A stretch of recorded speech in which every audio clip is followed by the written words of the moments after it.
What inspires me to make music is, I guess I'm just inspired to tell stories, and you got to make sure the listener is listening to you. And so if you put it in the form of a song, oftentimes if the song is striking enough, then you can really deliver the story, most effectively while keeping the ear of the listener the whole time. So, I guess it all starts with the stories for me.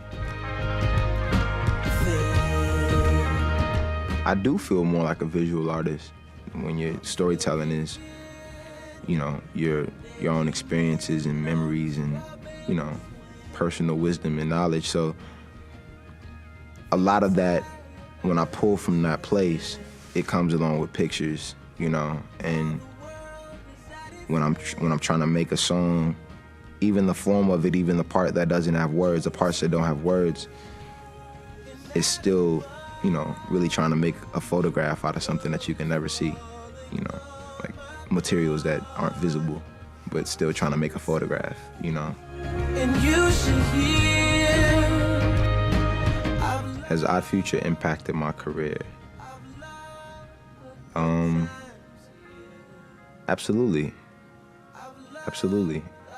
They've liberated my thinking in some ways, creatively, and in a sense of knowing that you can do a lot of it by yourself, not just the songs, but just taking control of your whole movement. I think we all change each other's paths, I don't know which law or idea that is in physics, but I don't think any of us can live without affecting one another, and not to be broad, but it's true. I think I've been affected. My path has been changed and affected by everybody who I've encountered in my life. That I have loved.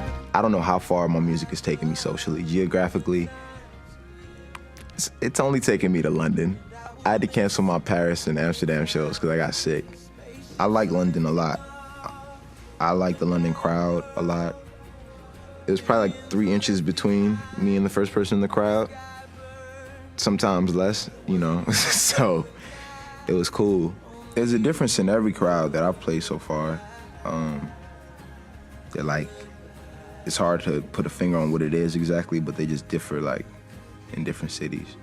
When I played New Orleans, the crowd knew every song to Nostalgia Ultra. That was trippy.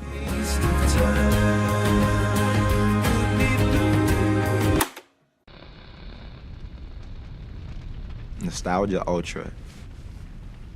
Making that was a labor of love.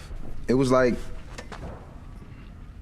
difficult, to make, not like writing the songs or arranging the songs. I mean, that had a level of difficulty too, but just piecing together all the resources to do it, at the level that I wanted to, like the quality of record I wanted to make, and not really know how to make beats and not really know how to engineer like that, and really only being a singer-songwriter at the end of the day, it was difficult. That had a level of difficulty, but it was a process that I appreciated, so much, and appreciate so much in retrospect.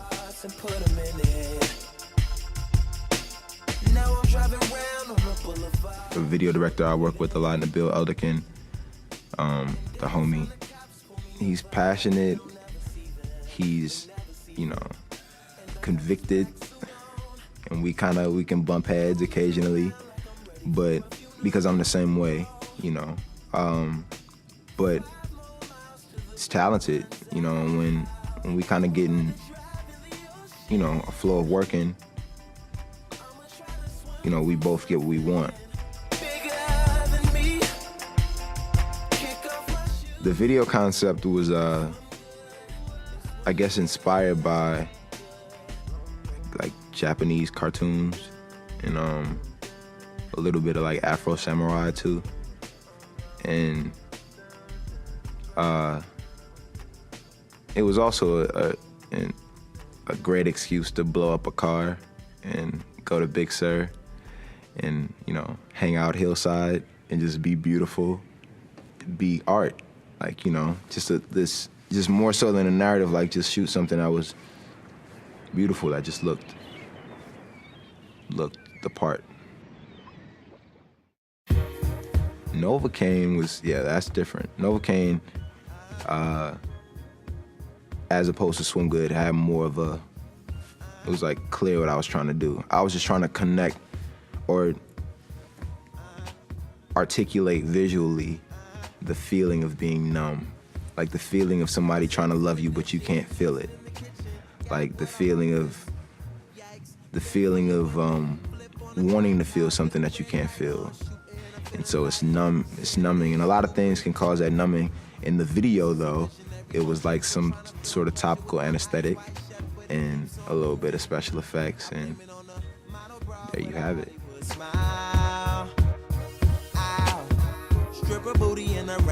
Most people have a hard time predicting where I might be or what I might be doing if I'm not in the studio. Like I could be doing, you know, monkey form by the beach. I could be doing indoor rock climbing. I could be reading Wikipedia pages on random information. I could be doing anything. There's a number of things. It's pretty rad to hear Beyonce sing a song of yours, or to hear Jigga or Ye like rhyme over and be on a song that you're on. These are, you know, some of the heroes of my generation, you know. So working with them and even being called out, like, you know, to be on those projects, like it wasn't my doing. It wasn't like I was shopping a song for these projects. It was like they called me to come to the studio, and that's, you know, that's pretty rad. Said I miss you. Crazy. On this record, this latest body of work I've been doing, I think it succinctly defines me as an artist for, you know, where I am right now, you know, and that was the aim, just to make something that just represents where you are at that time, you know, in that space and time, and it does that. It's about the stories, like I said, so if I write 14 stories that I love, then the next step is to get the environment of music around it to best, like, I guess, envelop the story, you know, and like all kinds of sonic goodness. Sonic goodies, yo. Sonic goodies. Goodies, that's a weird word, goodies. 2012 and beyond,